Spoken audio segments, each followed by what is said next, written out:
The views and opinions expressed during Love and Life with Lana and Dave are those only of the speakers and guests and do not necessarily reflect the official policy or the position of our podcast hosts or affiliates. Any content provided is not intended to malign any religion, ethnic group, club, organization, company, individual, anyone, or anything. All right, let's do it.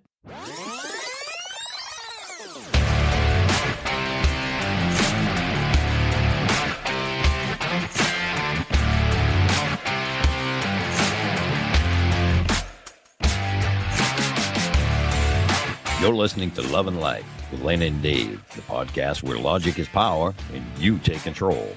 Thank you for tuning in and making the choice to listen in and get ideas for your own love and life. Now, here are your hosts, Lana Williams and David Vaccaro. We know you've been waiting for part 2 of our series on emotional regulation. We're not going to waste any time. Let's get into it. Well, you really kind of answered all the questions. Like, there's no more questions. My succinctness. Not really. Yes. Problem.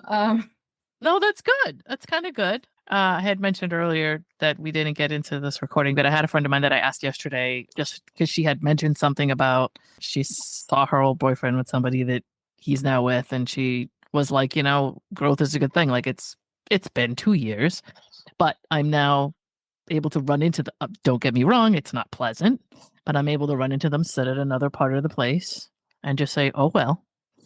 That's what it is, what it is. And like the growth from feeling betrayed and the things that went on I don't know if that's a time thing. Sometimes it's just over time that happens. But she had mentioned that for her, and she was an extremely emotionally reactive person. And I think to some degree, there were some relationships that ended due to this. Like she just would break down over everything. Mm-hmm. And she just said, you know what? She took her son and they went off on with a couple of dogs and did some skiing trips, some hiking trips, and whatever. They went out to West Virginia and whatever, and just took some time off. And she said, I just kind of, you look at, maybe it's part of it's looking at the world. I call it, like I always say, like a sensory function, right? When you don't know what to do and you're all confused, go do something sensory, like go stand in nature, or just do something that listen to music or something that brings you into the actions. Present time, right? Regulating actions, I'm telling you. And she also apparently did some stuff with her thinking. Mm-hmm. So she took some actions to make space, right? Remember the T of stop? Yeah. She took a step back. She just went all the way to the mountains about it, right? Right. That's not a bad thing. Not at all. Right? Yeah, exactly. And then while she was there, she examined her thoughts and she changed her way of thinking. And that led to less intense emotion. The other thing is that over time, we call them precipitating events. The internet wants to call them triggers, but that annoys me because to me, trigger is a clinical term for trauma. Mm-hmm. So we call them precipitating events. Something happens and you have this conditioned response to the thing. Mm-hmm. Well, the more time between, unless it's a trauma, the more time between an experience and your emotional response to things that remind you of that experience, it fades because literally neuronal connections are being unmade. Mm-hmm. And it sounds like it makes sense because over time, there's a lot of things that you think you were going to not live through. And you're like, wow, I can't, not that you can't get back to that feeling that you want to, but you go back. Like I would say when we went through we were talking to you about the process of you losing your dog and that it was very tough in the moment. Yeah. But then I don't know, somehow you look back and you're like, it can make sense to you. This dog was a specific age. She had a really great life. We spent all this time with her and we're glad we got these pictures and these videos and whatever, but it doesn't bring you right back to that. You get upset, but it's not the same as the day after or the day before or right when you're in it. It's exactly that. No, you're exactly right. Because if it doesn't, if your brain makes different meaning, that's trauma. And it gets stuck in a loop where your brain does not allow it to become the past. The problem with PTSD is that the person is living now and their brain is bringing the past into this moment. So they are behaving in a way that would have been regulated for the moment of the trauma. Right. But it doesn't match the facts now. Right. And so is that why sometimes there are times where I will go into, I call it disassociation, where I'm just sort of like, you do leave your body. That's something you learn as a kid. And not as much as I used to, but then you also, sometimes you can get into a feeling of if something is dangerous enough for you, you feel like it is, where you do just, you become a rag doll. I call it like the rag doll thing, where you're just not there anymore. And you're just like waiting for it to end, whatever it is that's going on, whether it's physical or whatever. There's a name for that. I can understand that. That's a dorsal vagal state. So basically, if you can't fight it and you can't run away from it, and think about how many animals in nature do this, you may as well go limp and maybe it will lose interest in you. Yep. That's a dorsal vagal state. Or at least you'll somehow, I mean, there are somehow or other you can nerve end yourself where you can't tell you're there, or you just, but yeah, I think of possums. We go hiking and we're dealing with possums and like they do this. And my dog goes, oh, I could just pick it up now and walk around. And I'm like, no, it's not dead. My dog wants it to be dead. So it's more exciting for him if it's dead. So it doesn't work when they do that for him. And I have to, no, put that down. Please do not carry the possum. Yes. Let the possum go on eating ticks, please. Yes. Oh, yes. I think they can take snake bites and all kinds of cool stuff. Possums are one of my favorite. Yeah. All hail. So yeah, we kind of, they're not around anymore, but but I totally think of that. Or I guess, I don't know, fainting goats. Those are funny. I don't know but I guess I don't know if that's their defense mechanism or just some weird glitch on them. It's not like you can't see them, but and it's the brain can do it. And it's anything our brains can do has a function somewhere. Right. Yeah. It's just, and I'm also a person who used to have dissociation, but lots of work later, I have a choice about dissociating. Right. I don't think I've ever been in situations at this point in my life where I've had to, but I've explained to people that if certain things happen, I will. But gone. Yep. And but the neat thing about dissociation is it's the same intensity of dysregulation as flooding. So I teach my clients the bad sandwich, right? And it's a bad sandwich because the bread is moldy. The stuff in the middle is good. Emotion is really important. A huge amount of your brain's capacity is dedicated to processing emotion, figuring out what to do with emotion, having emotion. And so we know it's not useless. A lot of my clients come to me saying, I just don't want to feel anything. Yeah, I get that. You do. Yeah. No, you just don't want to feel the bad stuff, right? Right. That's what most people are thinking. Right. But like a person who can't feel fear. Yeah, that's not great. Yeah, no, you're right. You need to be a little bit afraid. A person who can't feel anger, we got another name for that. That's a doormat. A person who can feel no guilt, no remorse. Yeah, that's a psychopath. Yeah. So a person who can feel no sadness, well, how do you connect with other people? What is compassion made of, right? Compassion is the joining of love and sadness, right? Right. So I think most people don't want to be affected by it. Yeah. Sure. I don't mind if I feel that. I just like, how do I not be affected by it? How can I feel it over there? Which you can do. Right. Welcome to dissociation. So the good there's stuff. Your balance. Yeah. If you think of emotion intensity on a 0 to 5, which we do a lot in DBT, 0 being the emotion just isn't there. Right now, I am 0% angry. None at all. 5 being the most angry you are physically capable of being. Like there is no more anger. So when someone's like, I saw red, I didn't know where I was. Yeah. I blacked out. Yeah. Right. I blacked out. Yeah. So the meat's in the middle, 0 to 3. And then 4 and 5 is this moldy bread. But there's a top piece of bread and a bottom piece of bread. Okay. The top piece of bread, think about it as pressing out. So this is where you rage, you throw things, you scream, you yell, you cry, panic attacks are flooding, like your feelings are just flooding out. Yeah. Then there's the other direction. And forgive me the conceit, but it's in pressing, where you take the emotions and you start to just curl them in. You're not regulating. Right. You're not really managing them. You're just doing that. And so at a 5, that's dissociation. Your brain and body are actually feeling it.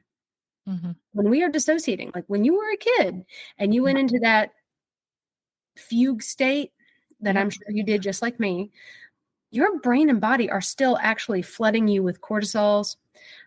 They are, trying to get ready to figure out how to handle this situation. Right.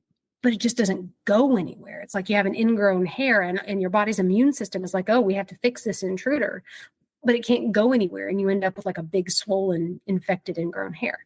So that's impressing. It's equally dysregulated. Mm-hmm.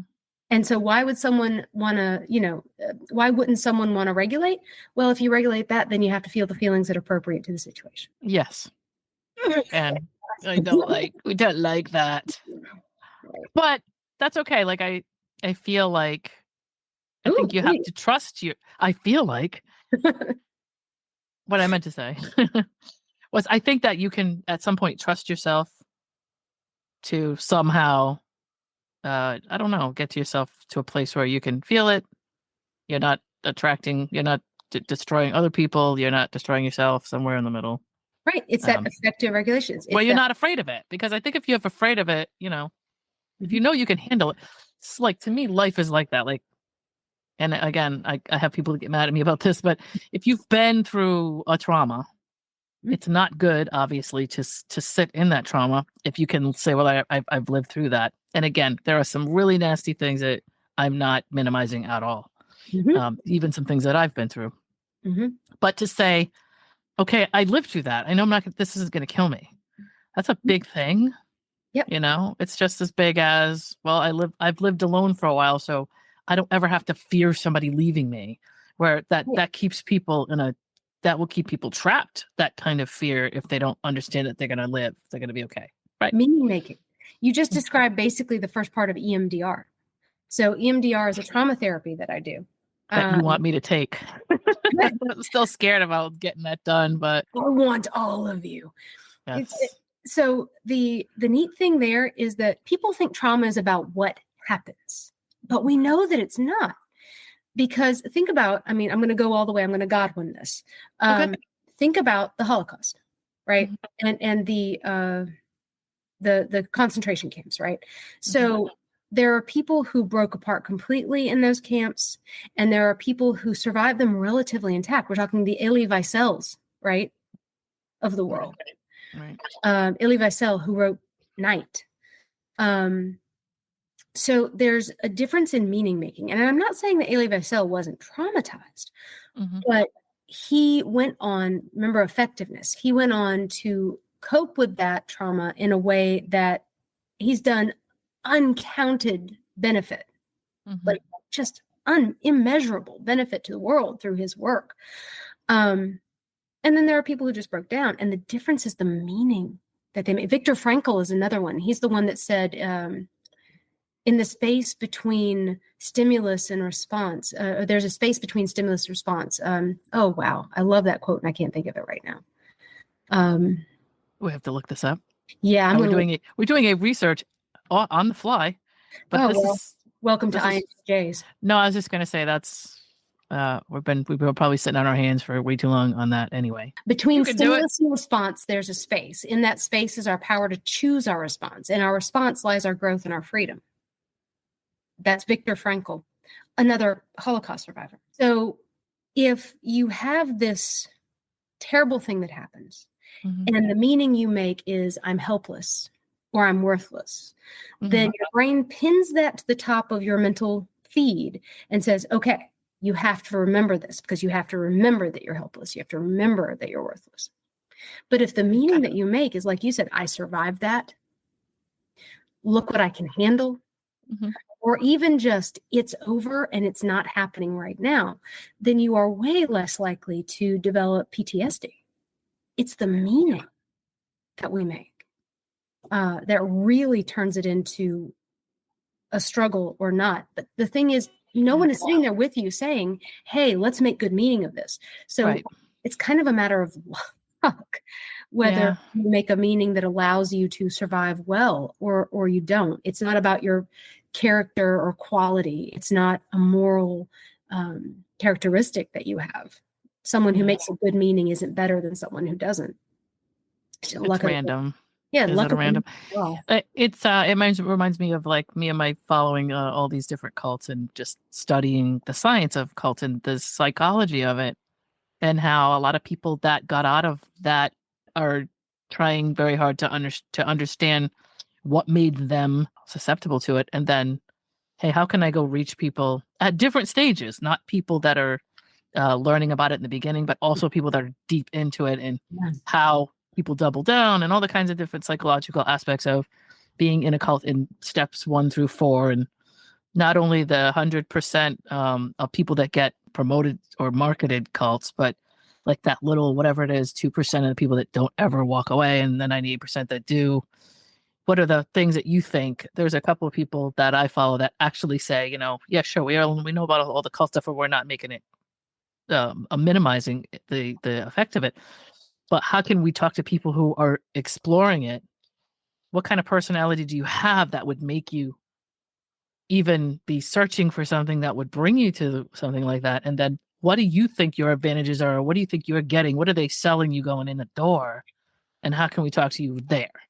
Mhm. To say, okay, well, this stuff is great, but maybe this place isn't where you want to get that stuff. I get that you're searching for enlightenment, but maybe here's a couple of things about this place that makes it not necessarily in your best interest, even though you should continue on your search for enlightenment.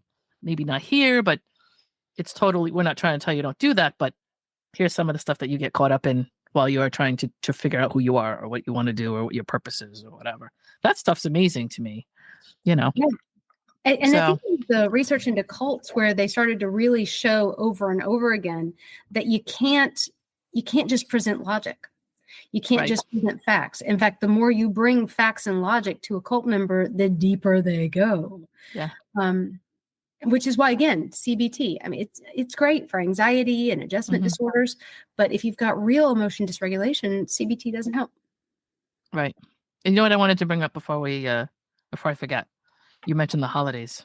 Mm-hmm. And so is there anything, being that we're in the holiday season, the season of giving? I just watched Scrooge, so like that's being as it comes, the season of giving.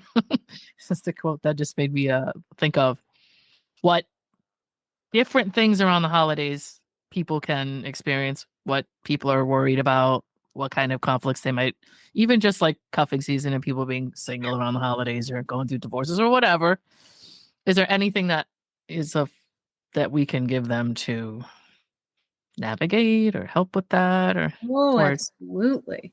Mm-hmm. So the first thing that I tell people is it's all a pattern, Mm-hmm. and you know what's coming. Yeah. And so think about that stop skill, one itty bitty little skill that ends with that long-term outcome.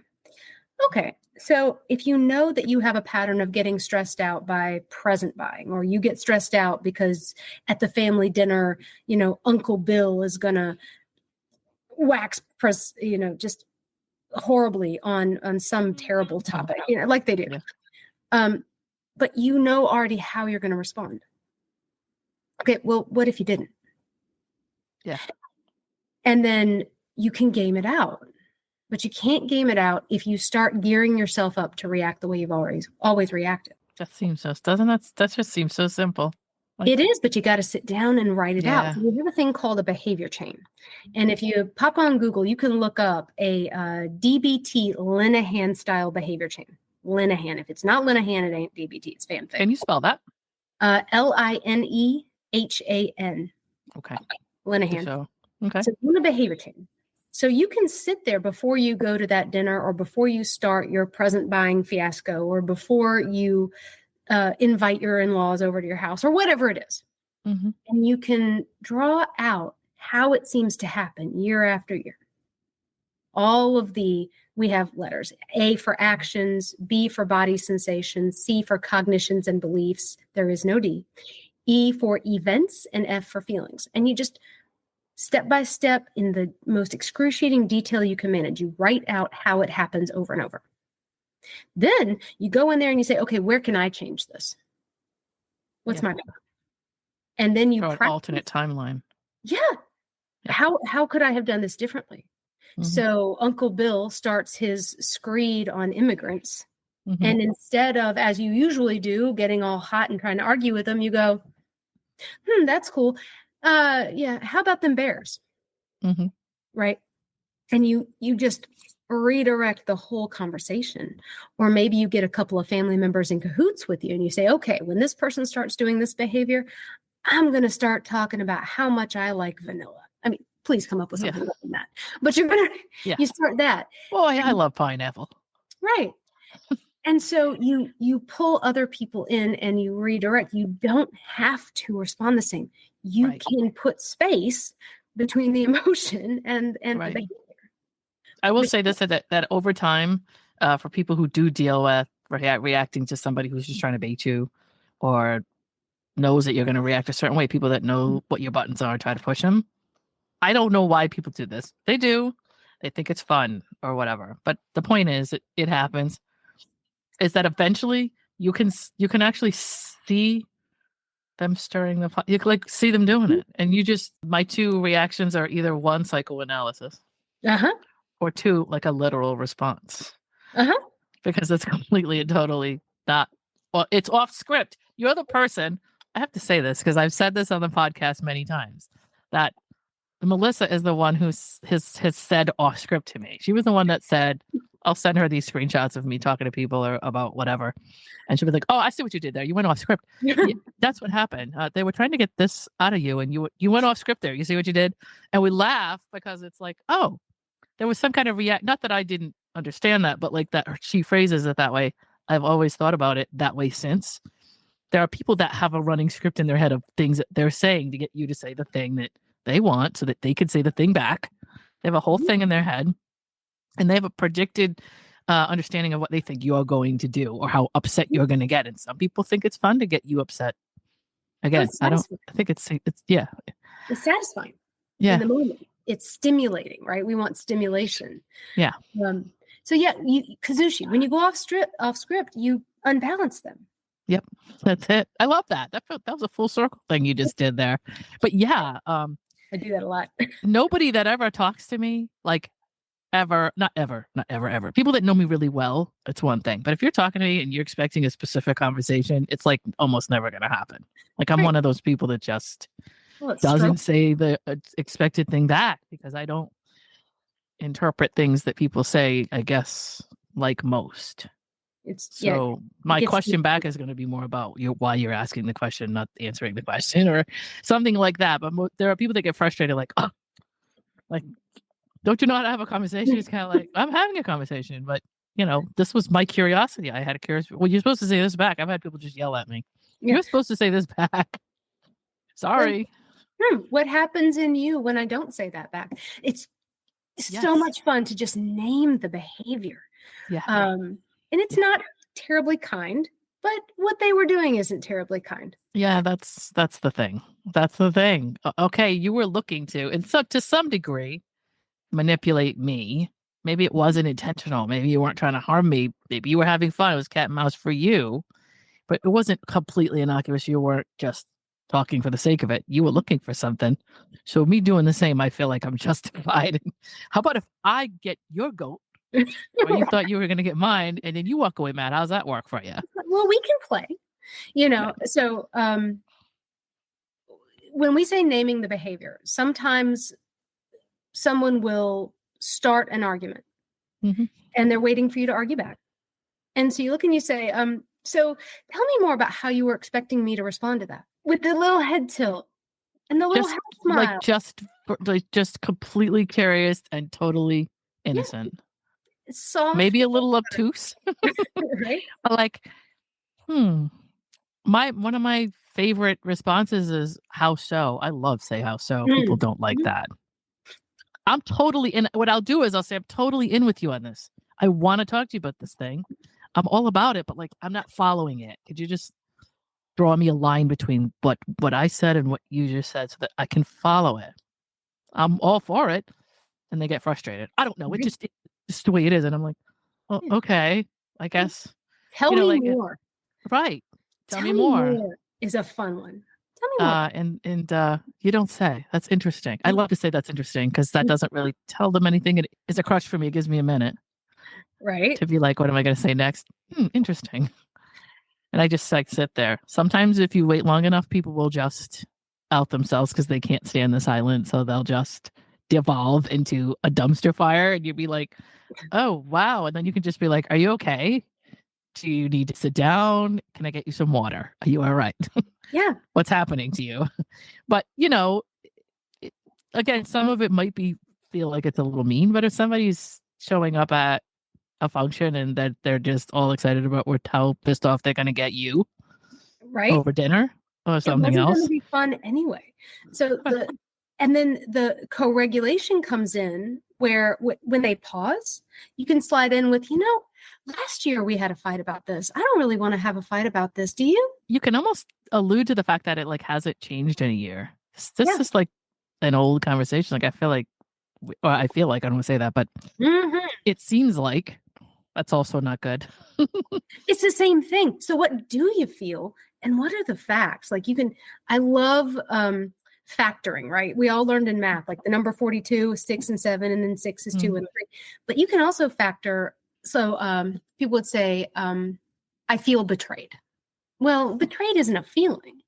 Right. So if you factor betrayed, what's the actual emotion? Well, you're mad and you're sad and you're afraid usually, right? Because if humiliated, frustrated. Right? Embarrassed. Yeah. So, that's the bad, right? And then because you believe, you have a thought, this person did this thing to me. So then you can fact check. Is it true? Did they really do that? Or am I just seeing it that way? Right. I wish more people would do that. Oh, but a lot of people will judge and jury you on that without even checking it. It's fun. I had a little bit of a conversation with somebody today. And it was an online conversation. You know how those go. They don't matter anyway. So right.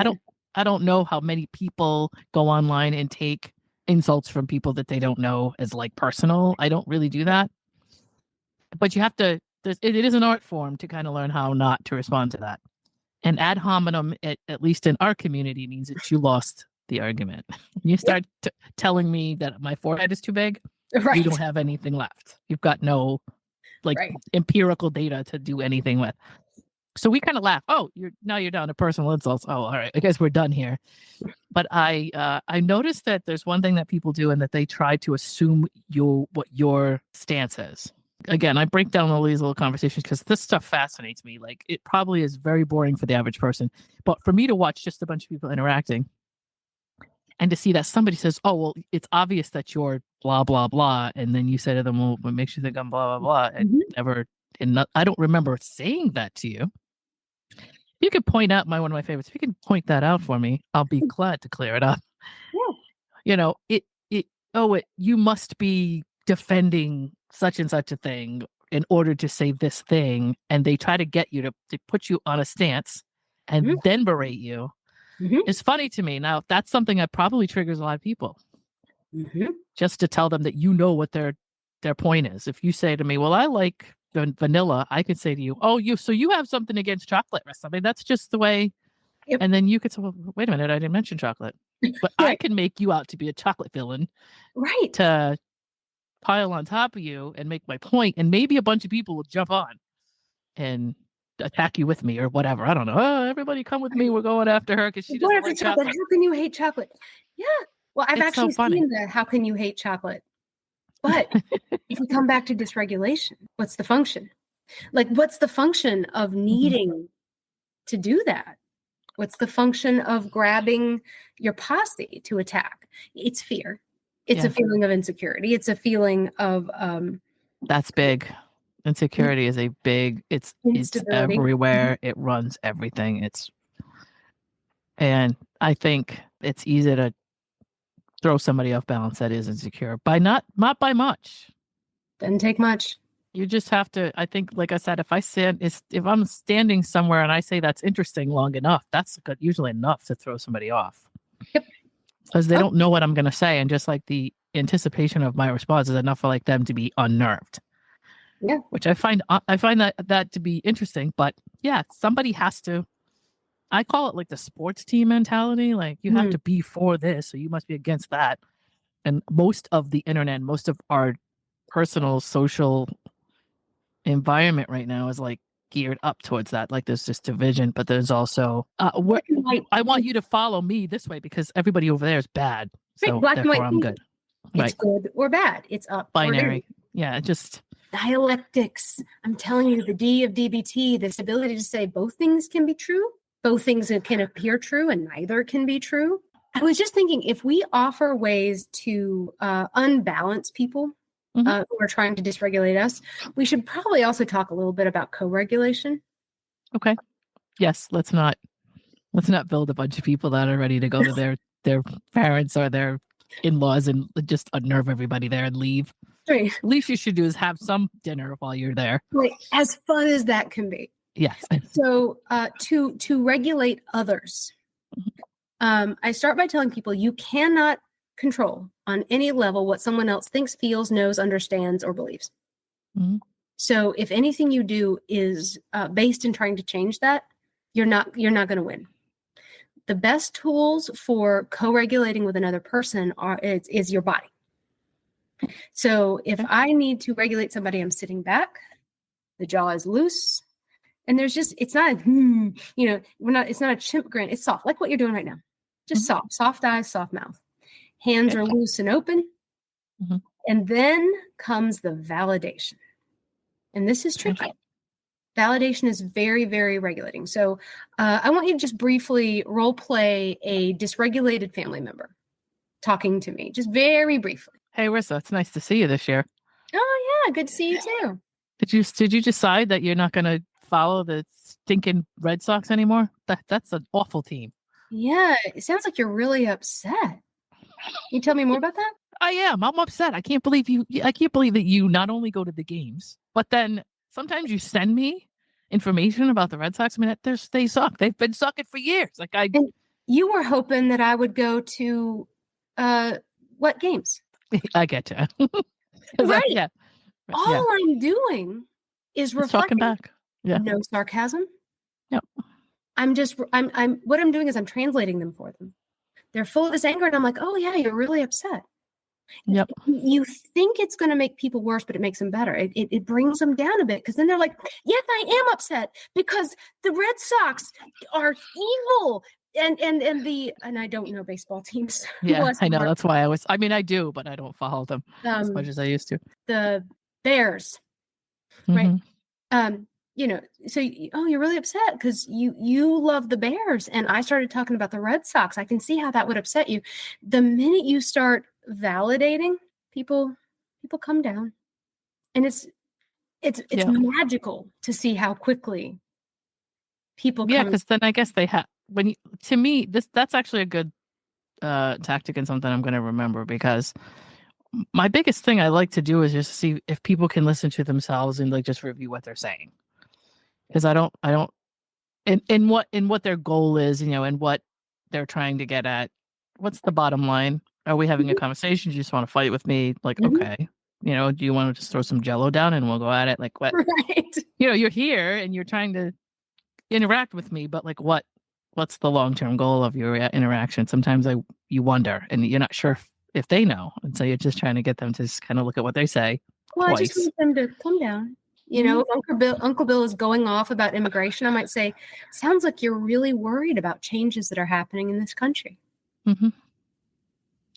There's also something that I learned in one of my many podcasts that I listened to called The Explanatory Illusion of Depth, where you just want them to give you in great detail if something isn't working, and it could be anything. This city, I don't know what's wrong with them. They need to pave this road. They haven't paved it. Blah, blah, blah. Taxpayer money. We spend all our money, whatever it is. Mm-hmm. So, well, that's interesting. Tell me more about that. So what do you think, if that's definitely the wrong way to go, what do you think that we should do? Mm-hmm. And then you just wait. Most of the time they don't know. Yeah. They don't know. You're like, okay, I totally get it. You know what? I agree with you that we probably should come up with a better system. Yep. Let's talk about that. There's something valid in every wild, dysregulated view. And if you can just kind of hone in on that, you can completely redirect the whole experience. And I love that. I love being able to do that. But again, you can't do it unless you can pause and choose to do it. It's not our natural response. When you come at me about the Red Sox, my natural response is to go, well, I mean, they hit the ball a lot, or whatever people say about baseball. They're the best. Whatever. Yeah. You can demonstrate this. Like if I look at you and go, so why are you wearing your glasses on top of your head? Before you realize what's going on, you've had this automatic emotional response just to my asking that question. And you're already in a defensive status. Like there's nothing to defend. But then you have to stop. I would stop. Between you and I, we would just laugh. I'd be like, because I'm an idiot. You'd be like, well, yeah, you are. And we both well, because I put them there and that's where they stay. Right.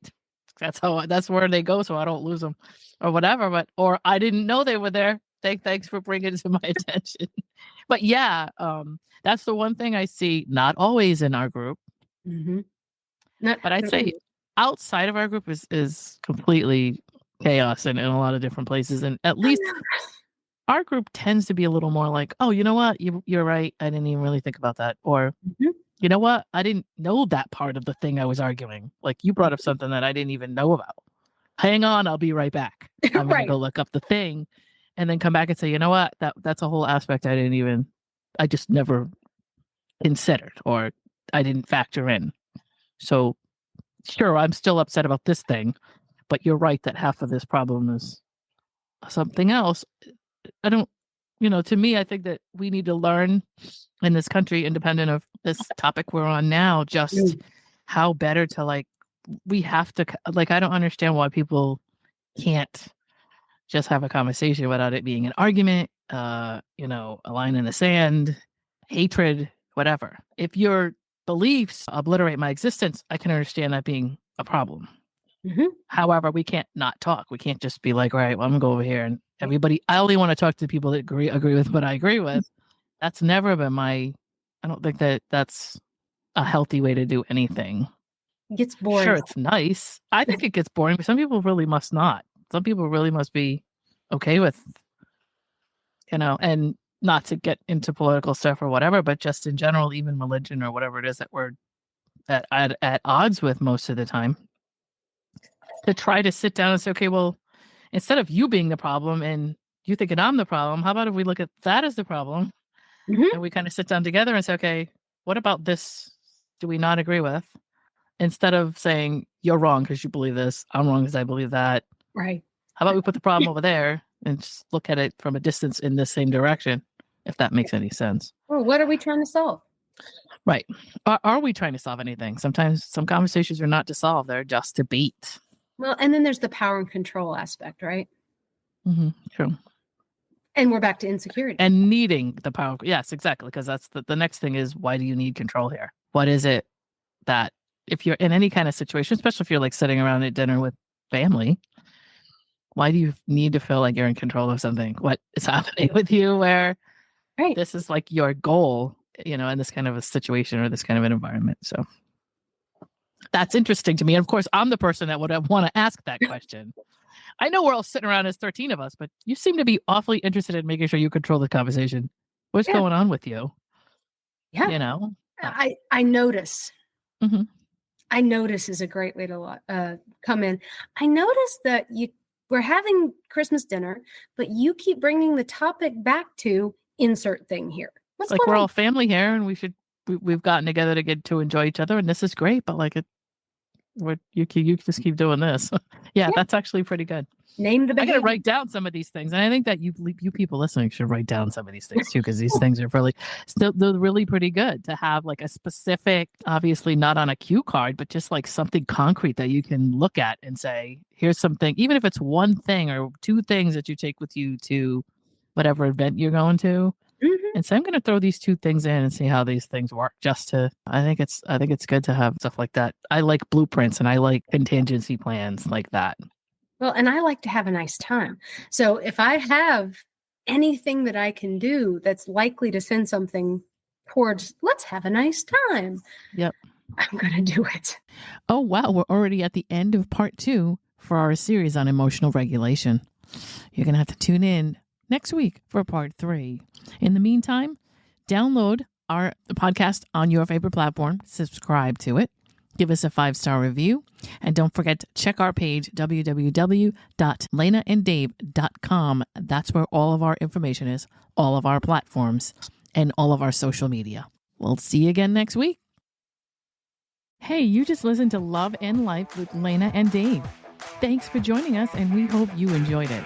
If you did, please share the podcast, leave us a comment or review, and don't forget to subscribe so you don't miss any new content. We'll see you soon.